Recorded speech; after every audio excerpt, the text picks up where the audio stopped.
You're listening to Scariff Bay Community Radio, and this is Around the Parishes, the programme where we go all over East Clare every week to find out what's happening in all the different areas.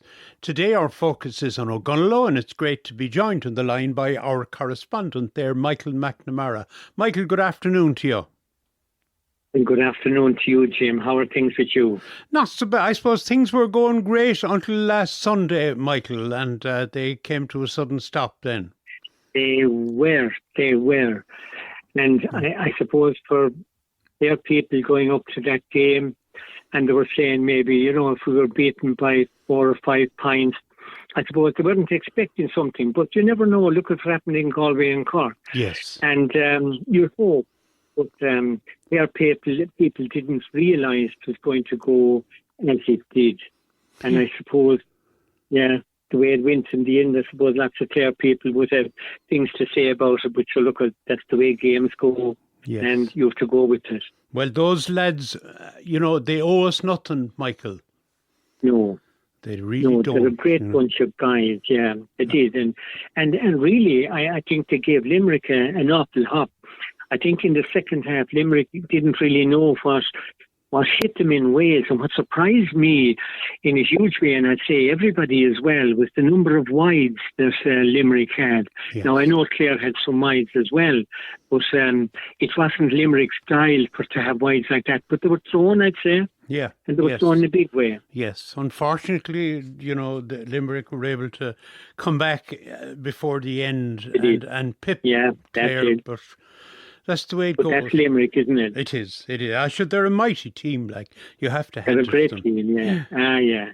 They're a physical team. Yes.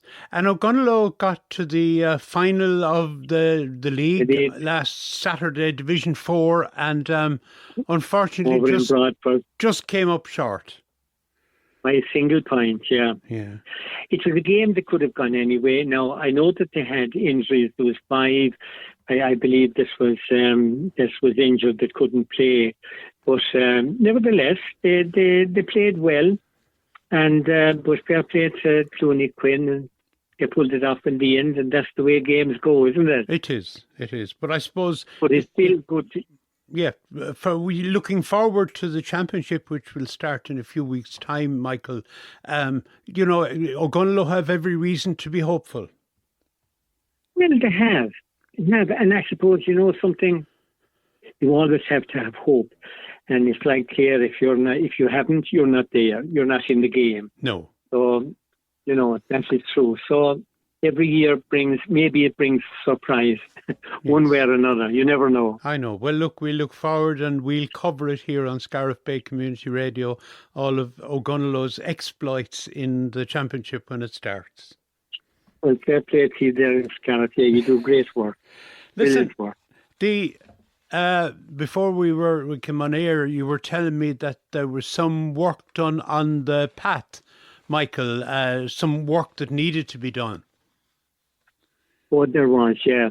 But with the path, everyone knows that the growth of grass and briars is huge every year. Now, the council, they had done from the Scariff section of the guys, they had done down as far as the branch line, the Priest Cross. They done an absolutely fabulous job. And they did it last year as well. And the Killaloe lads didn't do out as far as they are. But I think what happened with the council this time of the year, that they're tearing byroads, and they're on traffic management and those. So the Killaloe didn't get a chance to go out, so we had to go down and trim it. Now, it's nearly closed in places with the grass and the briars and the ferns. But that's done for the section that was a bit bad, but the Killaloe, I believe, will be coming out in it shortly. Yes. But it's a great pathway, and it's getting great use, and it's good to see it there. It's good to have it. And for young and old, and it's to drive up and down, as we often do, we'll say Killaloe to Tuamgraney, but I mean, it's used an awful lot, and there are always people on it, walking, running, whatever. There is, yeah, absolutely. And even kids cycling as well. And it's very safe, you see, to get kids get people, particularly when you have children there, when they're cycling, you never really know what can happen. Yes. But when they can be off the road in a path and where they're safe, it's great for children. And then it's a comfort for parents as well. And they can have confidence taking the kids out for a cycle on the pathway also. Exactly. So it's good, yeah. It's great to see people use it. Great.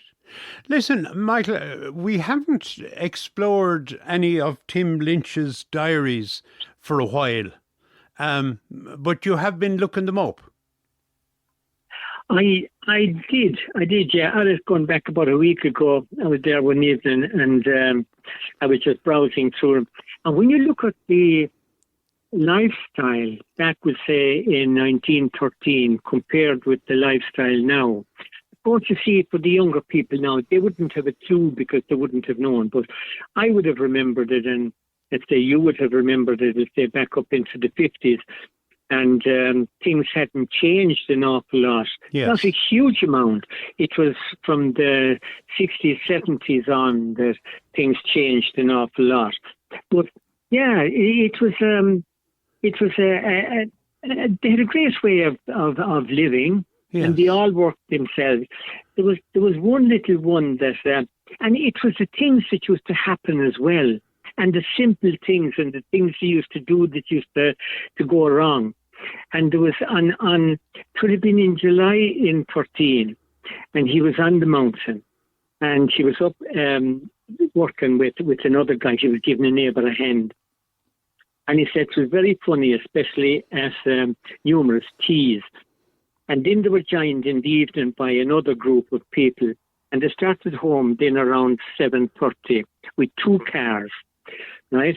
Yes. And they were coming, there was Tim and 3 more men coming in behind the first car. And they were in an S car, an S car, 4 grown men inside in an S car. But anyway, he said all went well until they were coming down. They were coming down there behind the garage, Ogonnelloe, down what I know as Curtin's Hill. Yes. And a very steep hill, extremely steep. But they all stayed on the car anyway. And Tim said all went well till descending the steep road midway between the villages of Rahena and Ballybran, where the slight donkey, finding it impossible to keep back the wasted car, broke into a lively trot and, turning off the road, struck the car against the wayside pier. And then he said, while startling suddenness, the car turned and completely somersaulted. And luckily, he said, none of us were caught beneath it. They were very lucky. They could have been hurt badly, some of them. Of course, yes. And he said, recovering ourselves, we proceeded, assisted by the irate Mr. Curtin, to rightify the ill-starred equipage. At first we imagined that nothing was broken and except a guard, but we later discovered a fractured shaft. Jeez. So it was... Some of them, they could have been killed, like 4 of them on a NASCAR coming down a steep hill, and they all stayed on it. Yes, and the ass not able to hold them back. Not at all. A small ass wasn't able to keep the car back, and the 4 lads with too much weight behind. Yeah. He had another one then, it was in July again, and there was a marriage in Ballywilliam Chapel of Michael Ryan Carragher and Bridget McKinney Carragher, and he met Jane Sheedy, and they went to the wedding at 8, and he said dancing, rough and restricted, mainly carried on in a barn, during which parts of the wall collapsed, causing a sensation.